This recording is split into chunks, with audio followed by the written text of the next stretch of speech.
Alright, back with round two. We're just cooking up trade recaps at the moment, and this is another winning trade actually that I took on NQ last night during the future session. So I had a bullish bias coming into today because of this intraday gap on the 1 hour time frame. We still hadn't filled it in on NQ, and we've already filled it in on ES mostly. However, I thought that we would come and fill it in today, especially because we're already sitting this close to it. I don't see a reason why we wouldn't. So that was the reason for my bullish bias. I took this trade before the macro opened because it was just super clear to me. We had an SMT from these lows to these lows, from there to these lows.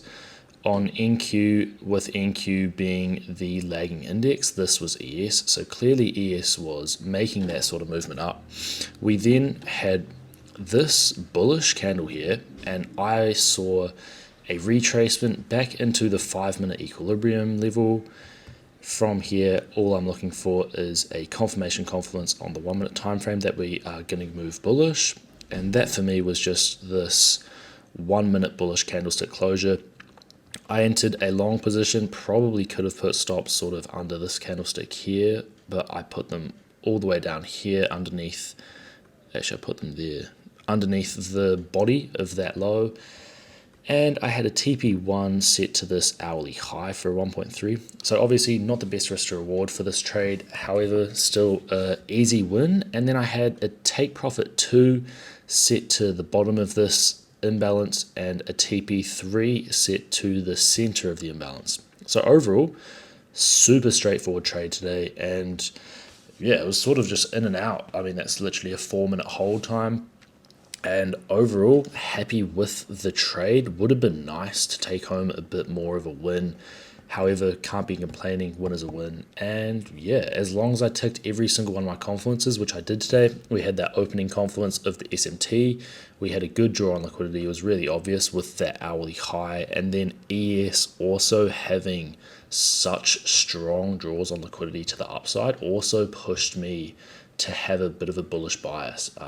Come into the day, we had these highs, and also these two highs up here on ES. So it was super clear to me where we were going to head to. It actually looks like we got really good shorts after that on ES compared to sort of NQ. But yeah, super easy. One thing to learn from today is that I have been entering my positions with only 3 minis.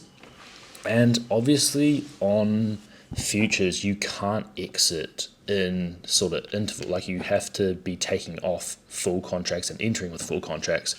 So my risk management strategy that I like is that I take off half of my position on TP1 and then go half and half. So I move in 50s. But obviously when I'm trading with 3 cons, last night I only, obviously I can only take out a single contract. So last night I ended up only banging about $110 profit, when ideally I would have been able to capitalize and take out about 180. So that was the only sort of thing to learn from last night. I am going to be making that a adjustment, and from now on I'll be entering with 4 contracts. Took me a few trades to sort of realize that. But yeah, that's just a little trade that I'm going to be making, entering with a higher risk because my win rate's high enough to account for a bit higher risk anyway. And yeah, just focusing on risk management with futures because my entries are fine and they get good results. So that's how I won a trade last night. As I said, cashed out about $110 profit before getting stopped out at break even on the rest of my position. Love. All right, good luck in the charts tonight, boys. Hopefully we can run it back. I say that we'll have good futures price action tonight as well. Ciao.